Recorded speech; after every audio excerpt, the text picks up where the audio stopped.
Peygamberimiz Muhammed Mustafa sallallahu aleyhi ve sellem o şerefine selam ile selamlayın. Esselamu aleyküm ve rahmetullahi teala ve berekatuhu. Allah Teala her birbirimize selametlik, tanışlık, kimiyelik nasip eylesin. Rahmetinden ve bereketinden kaçırmasın. Dünya turmuşumuzda da, ahiret turmuşumuzda da cennet eylesin. Dünya turmuşumuzda da, ahiret turmuşumuzda da cehennem gazabının, havf ve terörden bela kızıların Rabbim özü saklasın. Şimdi bugünkü vaazın manası, sebebi, yani onun teması büyükende bunda olsa Müslüman bendenin kasıp yollarına ulaşlı kayıpır benim bugün nasihatlarına edip destekleyen. Bugün de elhamdülillah şükür biz Müslüman bendeler duruşabız, kasıp itemiz. Hamşuluk vakitte kayıpır türlü şunday hatalar çıkarırlar, o hatalarını düzeltmek gerek. Buna dürüst karaş olduğu gerek. Adem balasının rızıkın Allah subhanahu wa ta'ala yazgan. Bu dürüstten de hak. Lakin Allah subhanahu wa ta'ala rızıkın yazganlığı ne kadar ikenliğin her birimizin rızıkın yaşarken. Özünün rızıkın bir adam balası da bilmiyor. Bir adam ve cin balası da bilmiyor. Mustafa da destek bula etirgen. Hem indi şuna göre Allah Teala rızıkını yazgan deyip eydir, özümüz uylap tapkan felsefi alemde yaşargan deyişimiz. Biz özümüzün yaşagan urunumuz hem vakatımızını anlayıvergen deyişimiz. Bugünkü günde bigrek Tege vaxtadağı boğazdanısın, ko'p kishilar bilan sizlashga to'g'ri keldi, ko'p kishilar bilan so'rovlar bilan keldilar. Ham o so'rovlarning tip masalasi narsa edi, tege ish haqi oz bo'lishi sababli biz ish turida ishlarga majburmiz deb aytgan kishilar bo'ldi. Albatta ish haqi oz bo'lisida kishi bir necha o'rinda ishlashligi mumkin. Lakin şu vakitte kişi özünün hünerinin de türün kararına deyir. Bugünkü günde ihtiyaçda, bugünkü günün taleplerine doğru gelgen hünerine de kişi inkar etmezken deyir. Misal için, eğer de bugün birerimiz çabata yasakırgan olsa, hem de o çabatasını satıp kesip item deyip hıyallansa, o neyse, birimiz de bunda ekonomist da değil, finansist da değil, lakin ekonomist da finansist da bulmak gerekmeyi, onun işi barıp çıkmayı kendine anlayacak. Onun işi barıp çıkmayı. İlk desen, bugünkü günde onun yasagan ayak giyimin bir günde almayacak. Bulsa bütün resey boyunca bir 50-60 müzik birer çabata alırga mümkün. Lakin ayak giyimi olarak onu yasak, min şunu satıp kasip etem deyip uylap otursa kişi, o bülgünlükке, fakirlikке erişir. Şulay mı? Şulay. Şuna göre din ve Ramazan'da bu meseledeki kayıpır düşüncelerine eğilip ötesim gelir. Nindi icraatda kişi özünün kichkine iş hakkına sabır edip işlerge mümkün. Tiyiş degen sözdü belki mümkün. En birincisi o da olsa eğer de kişi ama iş bergen kişi başında şunday bir ecel hissi bilen bulgan yani. Misal için kişi ağır vakitinde onun rızık yolları yük vakitte, rızıkka, kasıpke, bitte, muhtaç vakitte bunu kişi üzerine çıkarıldı. Hem şuna göre kişi bu bendege çın konumundan işler gerek, hem işgahı az bulduğuna sabır eder. Lakin şuluk vakitte onu işgal alan kişi de unutup civermezken deyir. Bu kişinin gaylesi var ikenligini, bu kişinin turmuş tartası var ikenligini, hem şuna göre bunun gaylesinin minimal ihtiyaçlarından azara çıkartabilmesi etmezse tiyir. Ник дисәң, әгәр дә азрак эш хакы бирсә, эшенең сыйфатына тәэсир итә. Аннан соң ул кеше шулай ук икенче шурыннар табып, параллель рәвештә ике шурында эшләргә мәҗбүр була. Һәм бу шулай ук үз урынында эшенең сыйфатына начар тәэсир итә.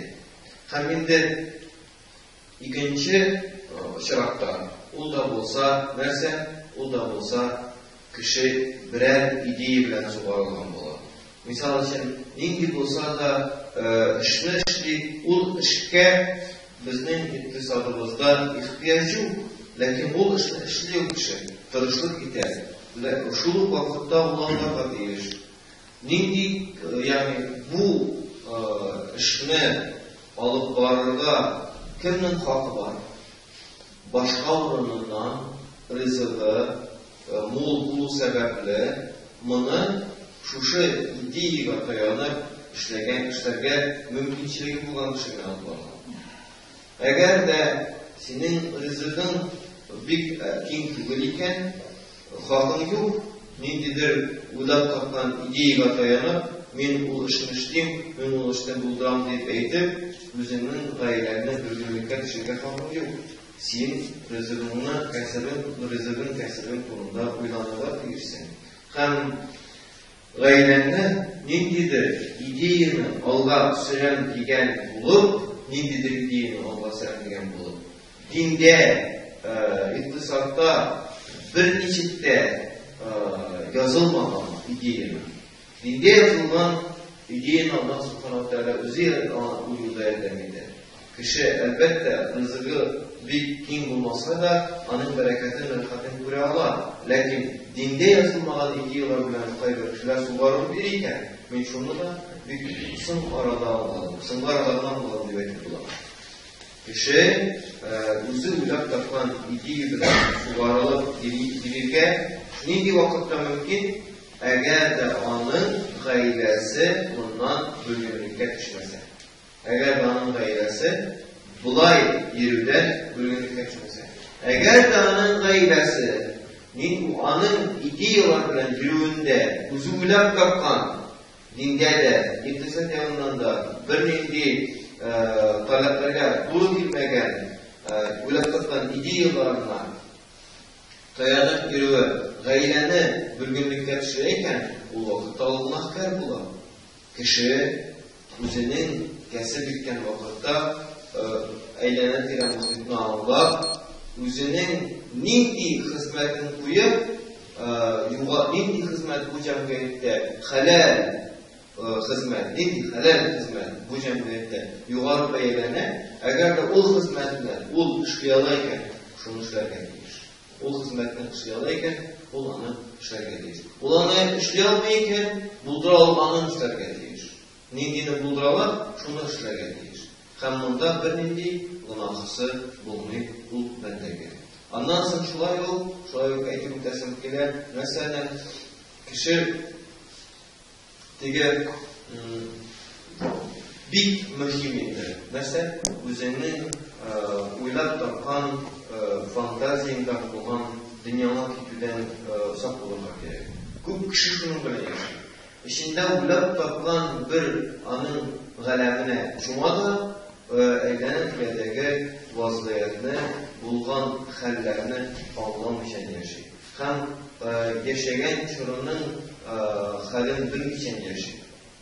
Ахыргы чиктә буны сәясәт керә, бу без бөтенебез белгәнчә белгәнлеккә китә. Ник дисәк, дин ул фәкыйрь кешегә дин юлында хезмәт итәргә боерык куймады. Әгәр дә мисал итәм, кеше фәкыйрь икән, аның хәле юк икән, материаль хәле юк икән, ул дәгъват кылам дип, дәгъват юлында йөрим дип тотынырга аңа бик тә куркыныч. Ник дисәң, ул үзенең гаиләсенә кимчелек итәргә мөмкин. Ник дисәң, дин юлына чакырып биргән өчен эшкапаз булырга мөмкин. Хәләл юлдан кәсеп итү, хәләл кәсеп юллары киң. Аллаһ Субханаһу ва Тәгалә шулай яраткан галәмне хәләл кәсеп юллары киң иткән. Lakin Allah bizning xizmatimizni talab etadi. Allah bizning xizmatimizni talab etadi. Şuna göre biz nişarga deyishimiz, biz bizning boshimizni bir qatı uylarga mecbur etayapmiz. Bir qatı uylarga kerak. Özünün işin, özünün hizmetin bunda bir qatı uylarga kerak.